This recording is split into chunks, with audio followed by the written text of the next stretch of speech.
રાજુલા સહકારી નાગરિક બેંકની ચૂંટણી યોજાશે 28 ડિસેમ્બરે 15 ડિરેક્ટર માટે આ ચૂંટણી યોજવામાં આવશે। બેંકની ચૂંટણીમાં પ્રથમ વખત ભાજપ મેન્ડેટ આપશે। ચૂંટણી અંતર્ગત નિરીક્ષકોની ખાનગીમાં સેન્સ લેવામાં આવી, જો કે 30 દાવેદારોએ બેંકમાં ચૂંટણી લડવા માટે ઈચ્છા વ્યક્ત કરી છે।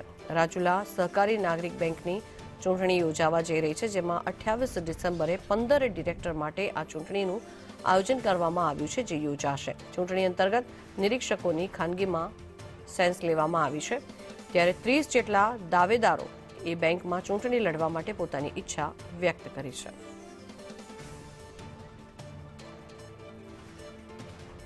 તો રાજુલા સહકારી નાગરિક બેંકની ચૂંટણી યોજાવા જઈ રહી છે, જેને લઈને અત્યારે હાલ તૈયારીઓ ચાલી રહી છે। ત્યારે 28 ડિસેમ્બરે 15 ડિરેક્ટર માટે આ ચૂંટણી યોજવામાં આવશે। કયા ડિરેક્ટરને આ સોંપવામાં આવશે તેને લઈને અનેક સવાલો અહીંયા ઉઠી રહ્યા છે। બેંકની ચૂંટણીમાં પ્રથમ વખત ભાજપ મેન્ડેટ આપશે। 28 ડિસેમ્બરે 15 ડિરેક્ટર માટે ચૂંટણી યોજાશે, ત્યારે ચૂંટણી અંતર્ગત નિરીક્ષકોનું પણ ધ્યાન રહેશે। 30 દાવેદારોએ બેંકમાં ચૂંટણી લડવા માટે પોતાની ઈચ્છા વ્યક્ત કરી છે, ત્યારે 15 ડિરેક્ટર માટે આ ચૂંટણી યોજાવા જઈ રહી છે। રાજુલા સહકારી નાગરિક બેંકની આ ચૂંટણી યોજાશે।